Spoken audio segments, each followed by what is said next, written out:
Everyone, welcome to info teaching. हाजिर हूँ आप सभी के सामने बहुत ही अमेजिंग आज की क्लास के साथ। और ये क्लास बहुत ही इंपॉर्टेंट होने वाली है क्योंकि एक नई जर्नी मैंने आप लोगों के सामने शुरू कर दी है आप लोगों के लिए। तो भाई हिंदी लिटरेचर, हिंदी साहित्य को हम कंटिन्यू करेंगे एज अ रेगुलर क्लासेस के साथ। और आप लोगों को पता चलेगा कि हिंदी साहित्य का जो स्पेसिफिक सब्जेक्ट है वो कौन कौन से एग्जाम्स में अपकमिंग रहेगा या कौन कौन से टीचिंग एग्जाम्स में आता है और क्या सिलेबस रहेगा। तो सब कुछ आज हम इस क्लास में डिस्कस करेंगे। और ये क्लास हमारी एज अ इंट्रोडक्शन के तौर पर यानी कि परिचय के तौर पर होने वाली है कि हिंदी लिटरेचर में कौन कौन सी चीजें एड ऑन है और उसके हिसाब से कौन कौन से एग्जाम्स में ये अपनी इंपॉर्टेंस रखता है। तो बस आप लोगों को अपना पॉजिटिव फीडबैक एंड सपोर्ट देना है लाइक इट के थ्रू, ताकि मुझे आप लोगों का मोटिवेशनल फीडबैक मिलता रहे और मैं यूं ही क्लासेस कंटिन्यू करती रहूं। और साथ के साथ सब्सक्राइब जरूर कर देना एवरी क्लास का नोटिफिकेशन टाइम पर पाने के लिए। तो चलिए स्टार्ट करते हैं। तो सबसे पहले तो आप लोगों को बता दूं कि हिंदी लिटरेचर जो हिंदी साहित्य है वो कौन कौन से एग्जाम्स में आता है एज अ स्पेसिफिक सब्जेक्ट। तो अगर आप केवीएस की तैयारी कर रहे हैं, केंद्रीय विद्यालय टीचर्स के लिए तैयारी कर रहे हैं, तो चाहे वो आप टीजीटी लेवल पे कर रहे हो चाहे पीजीटी लेवल, टीजीटी लेवल यानी कि ट्रेंड ग्रेजुएट टीचर्स के लिए, पीजीटी यानी कि पोस्ट ग्रेजुएट टीचर्स के लिए, तो वहां पर भी ये हिंदी साहित्य जो हिंदी लिटरेचर का सब्जेक्ट है वो एज अ स्पेसिफिक सब्जेक्ट में इंक्लूड रहेगा। और वैकेंसीज आती हैं हर साल, तो उसके हिसाब से आप लोगों को कंटिन्यू करनी है अपनी तैयारी। DSSS भी जो दिल्ली टीचर्स के लिए है वहां पर भी हिंदी साहित्य का स्पेसिफिक सब्जेक्ट आता है। APS आर्मी पब्लिक स्कूल में भी टीजीटी एंड पीजीटी के तौर पर वैकेंसीज निकलती हैं स्पेसिफिक सब्जेक्ट हिंदी के साथ। यूपी टीजीटी एंड पीजीटी के लिए भी निकलती हैं वैकेंसीज। हालांकि 2022 में हमारा एक फॉर्म फिल हुआ था यूपी टीजीटी एंड पीजीटी के लिए, बट नहीं हो पाए एग्जाम, तो 2023 और 2024 निकल गया, 2025 कंटिन्यू हो रहा है। और इस बार भी ऐसा था कि मतलब एग्जाम होने वाला है, बट भाई पीजीटी का एग्जाम तो नहीं हुआ है, टीजीटी का देखते हैं क्या है क्या नहीं है, तो आप लोगों को वो भी टाइम पर मैं अपडेट दे दूंगी। और राजस्थान टीचर्स के लिए भी हमारा टीजीटी एंड पीजीटी में निकलती हैं वैकेंसीज। EMRS की वैकेंसीज भी निकलती हैं, चाहे वो कॉन्ट्रैक्ट बेस पर हो चाहे वो परमानेंट बेस पर हो, तो उसके लिए भी हिंदी साहित्य हमारा इंक्लूड रहता है as a specific subject. UGC NET का सिलेबस थोड़ा सा अलग होता है, थोड़ा सा वास्ट होता है, थोड़ा सा ज्यादा आता है मतलब कि अदर जो टीचिंग एग्जाम्स हैं, क्योंकि इसके लिए आप किसी कॉलेज में एज अ प्रोफेसर बनते हैं, उसके लिए आप लोगों को नेट एग्जाम क्वालिफाई करना पड़ता है। अगर आप हिंदी लिटरेचर, हिंदी साहित्य के टीचर बनना चाहते हैं तो नेट एग्जाम आप लोगों को क्वालिफाई करना पड़ेगा हिंदी साहित्य के साथ। तो अगर आपकी क्वालिफिकेशन सिर्फ और सिर्फ हिंदी साहित्य से है तो आप नेट एग्जाम क्वालिफाई करेंगे, तो उसके लिए आप लोगों को ज्यादा मेहनत करनी पड़ेगी, ज्यादा तैयारी करनी पड़ेगी। ठीक है, तो इसका पर्टिकुलर क्लास एक मैं लेकर आऊंगी जिसमें आप लोगों को नेट एग्जाम से रिलेटेड और भी चीजें या इंपॉर्टेंट बातें पता चल जाएंगी। फिर आता है कि अगर आप BA और MA कर रहे हैं, मास्टर्स कर रहे हैं आप लोग, ठीक है, या बैचलर कर रहे हैं हिंदी स्पेसिफिक सब्जेक्ट से किसी भी यूनिवर्सिटी से, चाहे आप इग्नू से कर रहे हो, चाहे सोल से कर रहे हो, चाहे आप किसी अदर यूनिवर्सिटी से कर रहे हो और हिंदी लिटरेचर से कर रहे हैं, तो वहां पर भी जो हमारे एग्जाम्स होते हैं उसमें हिंदी लिटरेचर के किस तरीके से क्वेश्चंस आते हैं तो वो भी आप लोगों को इसी सीरीज में आप लोगों को पता चलते रहेंगे। तो बिहार टीचर्स के लिए भी टीजीटी एंड पीजीटी की वैकेंसीज निकलती हैं, उसके लिए भी आप लोगों को तैयारी यहीं से कंटिन्यू मिल जाएगी। ठीक है, या अदर जो स्टेट वाइज टीचर्स बनते हैं, मतलब कि बनेंगे या बनना चाहते हैं आप लोग टीजीटी एंड पीजीटी टीचर्स, तो उसके लिए भी हिंदी साहित्य का एक अलग ही इम्पोर्टेंस रहता है। तो वो चीज हम कंटिन्यू करेंगे आज की इस क्लास में। यहाँ पर तो मैंने ये बता दिया कि कहाँ कहाँ पर हिंदी जो साहित्य है एज अ स्पेसिफिक सब्जेक्ट आप लोगों के लिए रहेगा। ठीक है, अब स्टार्ट करते हैं एक इंट्रोडक्शन कि भाई हिंदी साहित्य में कौन कौन सी चीजें इंक्लूड होती हैं और साथ के साथ कौन कौन सी चीजें आप लोगों को एग्जाम्स में पूछी जाती हैं। तो पूरी की पूरी क्लास आप लोग जरूर देखिएगा लास्ट तक, ताकि एक भी पॉइंट आप लोग मिस ना कर सकें। तो स्टार्ट करेंगे। सबसे पहले तो हिंदी साहित्य क्या है। हिंदी साहित्य हमारा एक तरीके से हजारों साल पुराना एक तरीके से धरोहर जिसे हम कह सकते हैं, हजारों साल पुरानी एक धरोहर है हमारे लिए, जिसमें एक तरीके से काव्य, गद्य रचनाएं, नाटक, निबंध, आलोचनाएं, उपन्यास, कहानियां शामिल होती हैं। ठीक है, और इन सभी चीजों को, इन सभी रचनाओं को कौन कौन से लेखकों ने, कौन कौन से कवियों ने अपने तरीके से लिखा है, उन सब चीजों के बारे में हम हिंदी लिटरेचर में पढ़ते हैं। ठीक है, तो ये चीज आप लोगों को एक मेन पॉइंट याद रखना है। तो चलिए स्टार्ट करेंगे। सबसे पहला पॉइंट यहाँ पर क्या दिया गया है कि भाई जो हिंदी साहित्य का जो मुख्य रूप है वो 4 भागों में बांटा गया है। हिंदी साहित्य को 4 भागों में बांटा गया है या 4 कालों में बांटा गया है। सबसे पहला पॉइंट आप लोगों को ये याद रखना है, क्योंकि ये क्वेश्चन भी आ जाता है। ठीक है, तो पहला जो इसके अंदर भाग है या पहला जो काल है वो है आदिकाल, जिसे वीर गाथा काल कहा जाता है। दूसरा है हमारा भक्ति काल, तीसरा है हमारा रीति काल एंड लास्ट है हमारा आधुनिक काल।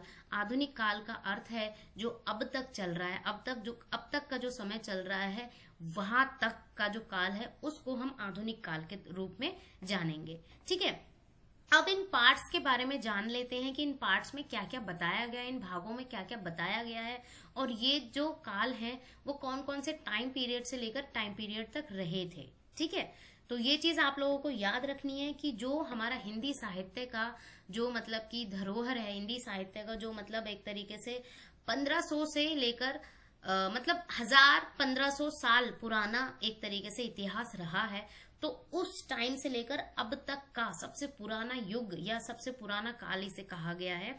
तो उसके हिसाब से हम इस चीज को कंटिन्यू करते हैं। तो सबसे पहले हम पढ़ेंगे आदिकाल के बारे में। आदिकाल जो है हमारा वो कौन से साल से लेकर कौन से साल तक रहा? 1050 से 1350 ईस्वी पूर्व तक रहा था और जिसे वीर गाथा काल भी कहा जाता है। अब वीर गाथा काल या तो आपने कहीं ना कहीं एग्जाम दिया होगा ऑलरेडी, तो आप लोगों को थोड़ा सा हिंट के तौर पर पता ही चल जाएगा कि भाई वीर गाथा काल है क्या।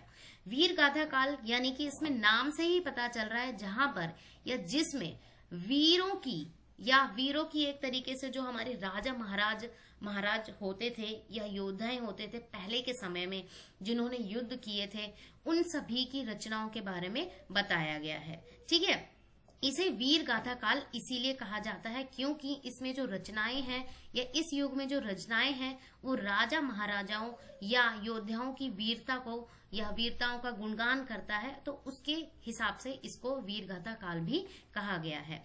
इसमें जो भाषा का उपयोग हुआ है वो है अपभ्रंश भाषा का उपयोग हुआ है। इस बात को भी आप लोग याद रखेंगे। ठीक है, ब्रज भाषा भी थी और अवहट भाषा भी थी।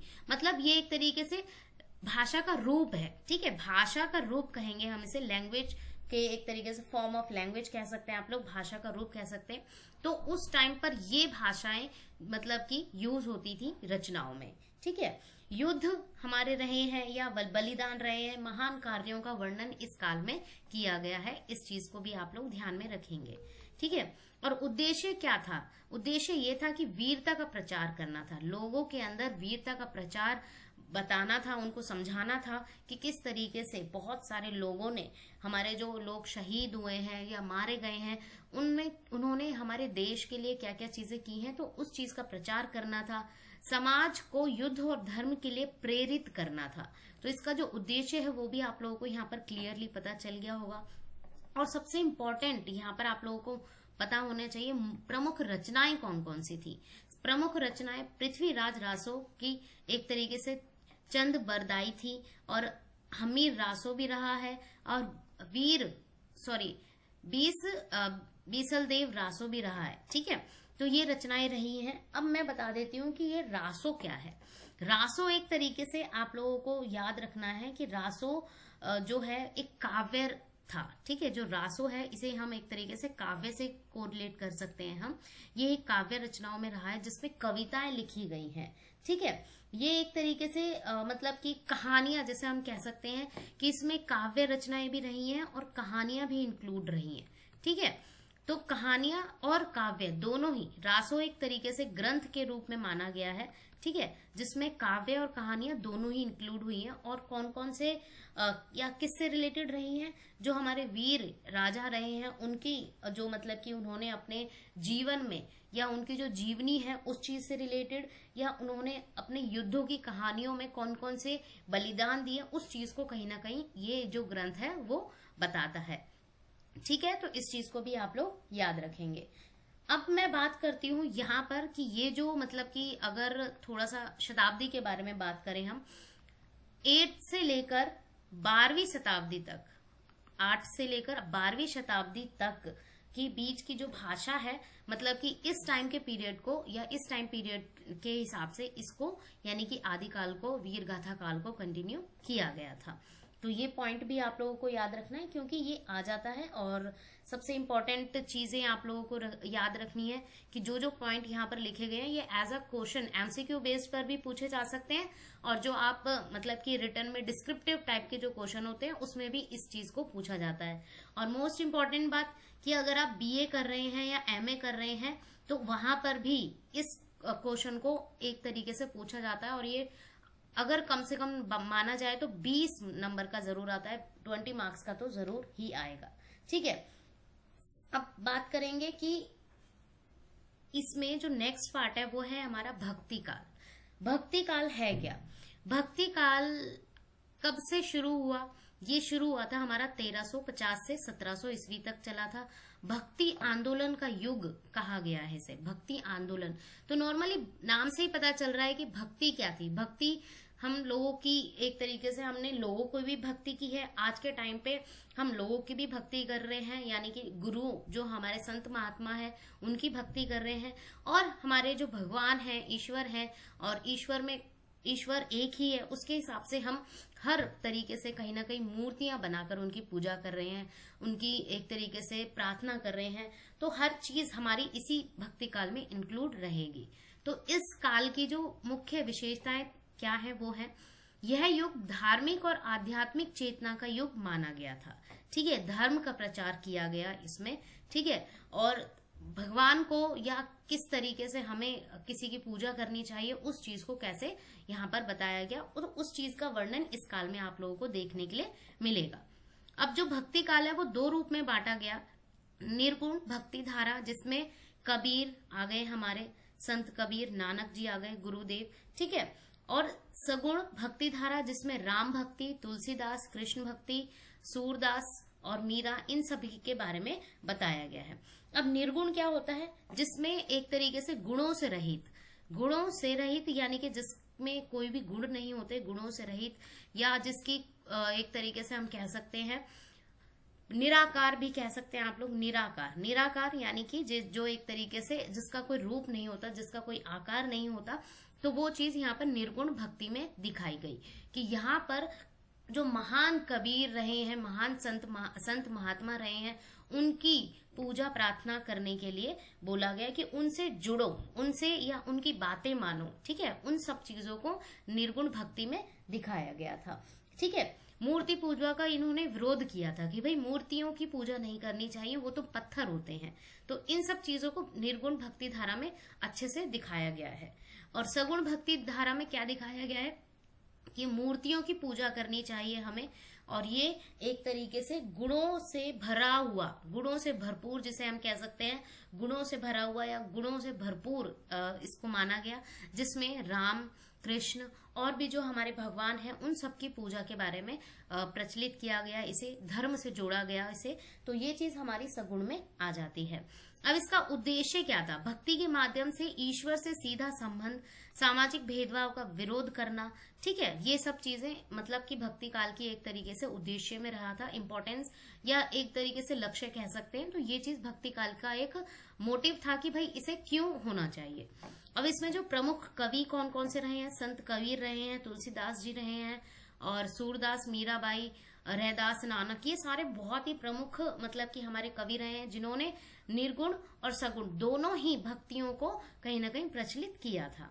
अब प्रमुख रचनाओं में देख सकते हैं आप लोग, रामचरितमानस तुलसीदास जी द्वारा लिखी गई, सूर सागर सूरदास द्वारा लिखी गई, और साखियां कबीर जी द्वारा लिखे गए, और दोहे जो भी हैं, जो जिन्हें हम आज कहीं ना कहीं एक तरीके से आज के टाइम पे भी इतना फॉलो करते हुए आए हुए हैं, हर कोई फॉलो करता है, हर कोई मानता है, उसके हिसाब से ये सारी की सारी भक्ति हमारे आज के युग में भी कैसे कंटिन्यू चल रही है, तो वो चीज इस भक्ति काल के दौर में दिखाई गई है। हालांकि ये तो मैंने एक बहुत ही संक्षेप में बताया आप लोगों को, जब आप अच्छे से पढ़ोगे, एक तरीके से प्रॉपर वे से पढ़ोगे, तो हर चीज को इन्होंने बहुत ही डिटेल में बताया है, और डिटेल में पढ़ना बहुत जरूरी है, जिसे हम आगे कंटिन्यू करते रहेंगे। अब चलते हैं हम रीति काल में। रीति काल क्या है? 1700 ईस्वी से लेकर 1900 ईस्वी तक रहा ये, ठीक है। यानी कि एक तरीके से कह सकते हैं कि ये ज्यादा मतलब कि टाइम तक, वैसे तो देखो कोई भी काल ज्यादा टाइम तक नहीं रहा है, कम से कम नहीं तो 200 साल 300 साल तक तो रहा ही है, ठीक है। इसको एक तरीके से श्रृंगारिक कविता का युग कहा गया। श्रृंगारिक कविता जिसमें जो हमारे रस हैं, जो हमारे रस हैं, जिसके अंदर प्रेम रस आ गया, श्रृंगार रस आ गया, भक्ति रस आ गया, और सबसे ज्यादा मतलब कि प्रेम को सबसे ज्यादा इन्होंने मतलब कि यहाँ पर कोरिलेट किया गया है इस चीज को, कि सबसे ज्यादा इन्होंने क्या दिखाया है कि भाई प्रेम जो होता है, प्रेम में बहुत सारी चीजें होती हैं। ऐसा नहीं है सिर्फ प्रेम प्यार वाला हो, प्रेम हमारा विरह वेदना वाला भी होता है कि भाई हम अलग होते हैं, वो चीज वाली चीज भी इन्होंने अपनी मतलब कि रचनाओं में दिखाई है। तो इस काल की, इस रीति काल की मुख्य विशेषता क्या थी कि इस युग में काव्य का केंद्र प्रेम, सौंदर्य और नायिक भेद रहा है। नायिका भेद, नायिका भेद क्या होता है? नायिका भेद एक तरीके से, नायिका क्या होता है? नायिका एक स्त्री से रिलेट है, ठीक है। स्त्री, एक स्त्री के अंदर या एक स्त्री के भिन्न भिन्न रूपों को दर्शाया गया है। एक स्त्री सिर्फ प्रेम से रिलेटेड नहीं होती, एक स्त्री जो है उसके भिन्न भिन्न रूप होते हैं, उसके अंदर गुस्सा भी आता है, उसके अंदर एक तरीके से प्यार भी होता है, एक तरीके से मतलब बहुत सारे अलग अलग उसके रूप होते हैं, ठीक है। तो वो सारी की सारी चीजें इस काल में दिखाई गई हैं। इसे रीति युग भी कहा गया है क्योंकि इसमें काव्य रीति पर जोर दिया गया था, काव्य रचनाएं ज्यादा लिखी गई हैं। आप लोगों ने, अगर आप लोगों को याद होगा तो कमेंट सेक्शन में बताना मुझे।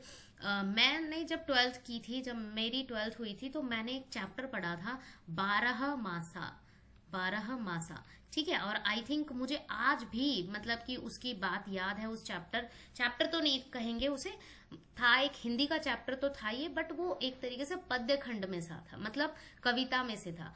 और उसमें जो एक नायिका, जो स्त्री है, वो किस तरीके से अपने पति से दूर रहती है, अपने नायक से दूर रहती है, उसकी जो विरह वेदना है, जो उनसे अलग होने का जो प्रेम है, उस चीज को दर्शाया गया था। तो ये चीज मतलब कि कहीं ना कहीं रीति काल को कहीं ना कहीं कोरिलेट करती है। और इसकी जो मेन भाषा रही है, यहाँ पर जो रचनाएं हुई थी, इस टाइम पर जो रचनाएं हुई थी वो ब्रज भाषा में हुई थी, इस बात को भी याद रखेंगे, ठीक है। इसमें रस के साथ साथ, यानी कि इस काल में रस के साथ साथ अलंकार भी आया है, श्रृंगार को भी महत्व दिया गया है, ठीक है। और एक बात यहाँ पर आप लोगों को इम्पोर्टेंट ये भी याद रखनी है कि इसे श्रृंगार युग के नाम से भी जाना गया है, क्योंकि कई बार ऐसा क्वेश्चन आ जाता है कि भाई श्रृंगार युग कौन सा युग है, या श्रृंगार युग किस काल को कहा गया है, तो रीति काल को कहा गया है, ठीक है। इस पॉइंट को भी आप लोगों को याद रखना है। तो इसमें प्रमुख कवि कौन कौन से रहे हैं हमारे? बिहारी सत सई, जिन्होंने 700 दोहे लिखे हैं, इस चीज को भी याद रखेंगे। 700 दोहे लिखे हैं इन्होंने, और सबसे ज्यादा इन्होंने मतलब कि प्रेम से रिलेटेड, सौंदर्य से रिलेटेड, नायक नायिका का जो विरह वेदना है, जो प्रेम संबंध है, उससे रिलेटेड लिखा है। तो बहुत सारे दोहे इनके बहुत फेमस हैं आज भी। केशव दास भूषण और घनानंद जी, ये हमारे बहुत मेन उस टाइम के कवि रहे हैं, तो इनको भी आप लोग याद रखना है। अब भाई देखो, ये तो सिर्फ मैं छोटे छोटे मतलब कि कुछ ही एग्जाम्पल के तौर पे आप लोगों को बता रही हूँ इन कवियों के नाम, बट जब आप डिटेल में हिंदी साहित्य का इतिहास पढ़ोगे ना, तो आपको इतने सारे कवियों के नाम याद रखने पड़ेंगे, और उन कवियों ने कौन कौन सी रचनाएं की, कब की, क्यों की, क्या उनका एक तरीके से उद्देश्य था लिखने का, तो वो सभी आप लोगों को याद रखने पड़ेंगे। याद का मतलब ये नहीं है कि मतलब रटने का मतलब नॉर्मली यहाँ पर मैं इस चीज को बता रही हूँ कि आप लोगों को समझना है कि भाई कौन से कवि ने या कौन से रचनाकार ने कौन सी रचना लिखी और क्यों लिखी, उसका उद्देश्य क्या था, ठीक है, उसका महत्व क्या था। तो ये चीज आप लोगों को हिंदी साहित्य में जानने के लिए मिलेगी, जो मैं अपकमिंग क्लासेस में भी कंटिन्यू करवाऊंगी। अब चलते हैं, हमारा जो लास्ट काल है, जो अब तक चला आ रहा है, आधुनिक काल, जिसे आज के टाइम की भी मतलब के काल के हिसाब से कह सकते हैं। 1900 साल यानी कि 1900 ईस्वी से लेकर अब तक चला आ रहा है। और इस युग में कौन कौन सी चीजें सबसे ज्यादा इंपॉर्टेंट रही हैं? तो सबसे ज्यादा इस युग में समाज, मतलब सोसाइटी, हमारा जो आसपास का जो समाज है उसको कंटिन्यू किया गया है, ठीक है। स्वतंत्रता संग्राम, क्योंकि हमारे देश को आजाद इसी दौर में मतलब आजादी मिली थी। नारी चेतना, नारी का क्या एक तरीके से नारी के साथ साथ क्या क्या शोषण होते थे और क्या क्या बंद हो गए हैं, समाज सुधार कितने रहे हैं, ठीक है, विज्ञान, मानवतावाद आदि विशेष जो मतलब कि विषय रहे हैं, स्पेसिफिक जो टॉपिक रहे हैं, उन सब पर इन्होंने मतलब इस काल में दिखाया गया है। इस काल को कई उपयुगों में भी बांटा गया है। इस काल को मतलब कि एक तरीके से इस काल को भी एक तरीके से यहाँ पर 1 2 3 4 5 और 6 भागों में बांटा गया है, 6 भागों में बांटा गया है। तो सबसे पहला जो उपयुग है वो है हमारा भारतेंदु युग। भारतेंदु युग जो हमारा ये युग था, ये चला था हमारा 1857 से लेकर, ठीक है, और ये चला था हमारा 1900 तक। 1857 से लेकर 1900 तक चला था और इसमें राष्ट्र प्रेम ज्यादा दिखाया गया है। राष्ट्र प्रेम यानी कि भारतेंदु युग में राष्ट्र प्रेम, अपने देश से कैसा प्रेम होना चाहिए उस चीज को इन्होंने दिखाया गया है। भारतेंदु जी ने बहुत सारी रचनाएं ऐसे की हैं जो एक तरीके से कहीं ना कहीं दिल को छू जाती हैं। हमारे देश भक्ति से रिलेटेड इन्होंने कंटिन्यू की हैं, ठीक है। और इसके साथ साथ ऐसा नहीं है कि सिर्फ भारतेंदु जी हैं, इसके साथ साथ हमारे बाल कृष्ण भट्ट जी भी रहे हैं, प्रताप नारायण मिश्र जी भी रहे हैं, राधा चरण गोस्वामी जी भी रहे हैं। तो इन्होंने भी बहुत सारी ऐसी रचनाएं की हैं जो हमारे राष्ट्र प्रेम से रिलेटेड है। फिर है हमारा द्विवेदी युग।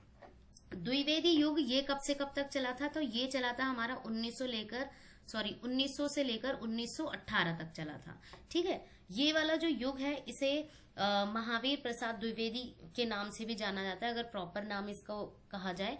और ये हमारा किसको रिलेट करता है? समाज सुधार को, ठीक है। समाज सुधार से रिलेटेड इन्होंने बहुत सारी रचनाएं की, चाहे वो उपन्यास के तौर पे हो, चाहे कविताओं के तौर पे हो, चाहे कहानियों के तौर पे हो। तो इन्होंने बहुत सारी रचनाएं की हैं। तो समाज सुधार से रिलेटेड इन्होंने बहुत सारी रचनाएं की जो समाज में सुधार होना चाहिए, या समाज से चाहे वो नारी से रिलेटेड हो, चाहे हमारे मतलब कि बेरोजगारी से रिलेटेड हो, तो बहुत सारी कविताएं इन्होंने लिखी गई हैं। और द्विवेदी जी के साथ साथ कौन कौन से ऐसे और भी हमारे जो कवि या लेखक रहे हैं वो हैं हमारे मैथिली शरण गुप्त जी हैं, माखनलाल चतुर्वेदी जी भी रहे हैं, और रामचंद्र भक्त। ये सारे के सारे हमारे मोस्ट इम्पोर्टेंट जो द्विवेदी युग में माने गए हैं, ठीक है। फिर है हमारा छायावाद। छायावाद जिसे या जिसका जो टाइम पीरियड था वो 1918 से लेकर 1936 तक रहा, ठीक है, 1936 तक रहा था। और इसमें प्रकृति प्रेम को ज्यादा दिखाया गया है। प्रकृति प्रेम मतलब नेचर, प्रकृति प्रेम को ज्यादा दिखाया गया था छायावादी युग में। और प्रगति के साथ साथ इसमें मतलब कि रहस्य और कल्पनाएं ज्यादा दिखाई गई हैं। प्रकृति प्रेम के साथ साथ रहस्य भी हो गए हमारे, और कल्पनाएं, फैंटेसी, इन सब चीजों को जो मतलब एक तरीके से कहानियों में सबसे ज्यादा देखी गई हैं, तो वो यहाँ पर यानी कि इस युग में दिखाए गए, उपयुग में दिखाए गए हैं। और इसमें सबसे ज्यादा जो मतलब किस किस के ऊपर या कौन कौन से पॉइंट्स पर रचनाएं हुई हैं? मजदूरों के ऊपर, किसानों के ऊपर, शोषण के ऊपर। और इसमें जो मेन जो कवि रहे हैं वो रहे हैं हमारे नागार्जुन जी रहे हैं, मुक्तिबोध जी रहे हैं, केदारनाथ जी रहे हैं। तो ये चीज भी आप लोग याद रखेंगे, ठीक है। अब है हमारा प्रगतिवाद और प्रयोगवाद। कई बार इनको मैंने हाईलाइट इसलिए किया है क्योंकि बहुत सारे कैंडिडेट्स क्या करते हैं, इन दोनों को मिक्सअप कर देते हैं। बट मैं बात बता दूं क्लियरली कि भाई प्रगतिवाद अलग है, प्रयोगवाद अलग है, दोनों ही युग अलग है, दोनों का टाइम पीरियड भी अलग रहा है, ठीक है। तो जो प्रगतिवाद जो युग है हमारा वो 1936 से लेकर हमारा रहा है 50 तक, ठीक है, 1950 तक रहा है। और इसमें भी वही सेम चीजें कि भाई रहस्य और कल्पनाएं ज्यादा दिखाई गई थी, ठीक है। और छायावादी युग में तो आप लोगों को एक चीज और मैं क्लियर कर दूं, छायावादी युग में हमारे मोस्ट इम्पोर्टेंट सबसे ज्यादा जो माने गए हैं वो प्रेमचंद जी को भी माना गया है, और जयशंकर प्रसाद को भी माना गया है, सूर्यकांत त्रिपाठी निराला जी को भी माना गया है, ठीक है। तो इस पॉइंट को भी आप लोग याद रखेंगे, आगे भी मैं क्लियरली इसमें बता दूंगी। और प्रगतिवाद में हमारे मतलब नागार्जुन, मुक्तिबोध, केदारनाथ ये भी शामिल है। जैसे छायावाद में थे वैसे ही प्रगतिवाद में भी शामिल रहेंगे, ठीक है। प्रयोगवाद के बारे में अगर मैं बात करूं, ये हमारा जो टाइम पीरियड था 1950 से लेकर ये चला था 1960, यानी कि 10 साल तक प्रयोगवाद का टाइम चला था। और ये नई भाषा शैली पर चला था, नई भाषा शैली पर, ठीक है। मतलब कि लैंग्वेज का फॉर्मेशन, भाषा को किस तरीके परिवर्तित किया गया, जैसे खड़ी बोली में काव्य रचनाएं होना या कहानियां आना और ब्रज भाषा में सबसे ज्यादा उपयोग होना, तो ये सारी की सारी रचनाएं प्रयोगवाद में हुई थी। और इसमें जो सबसे ज्यादा मोस्ट फेमस जो रहे हैं अज्ञे जी रहे हैं, शमशेर सिंह बहादुर जी भी रहे हैं। ठीक है, अब है लास्ट हमारा नई कविता या नाटक या उपन्यास। नई कविता जिसे समकालीन के नाम से जाना जाता है, समकालीन कविताएं। ठीक है, अब मैं इसलिए बता रही हूँ क्योंकि ये क्वेश्चन आ चुका है ऑलरेडी टीजीटी के एग्जाम में कि समकालीन को क्या कहा जाता है, नई कविताओं के नाम से जाना जाता है। तो नई कविताओं के हिसाब से इसका जो टाइम पीरियड था ये 1960 से लेकर ये चला था हमारा 75 तक।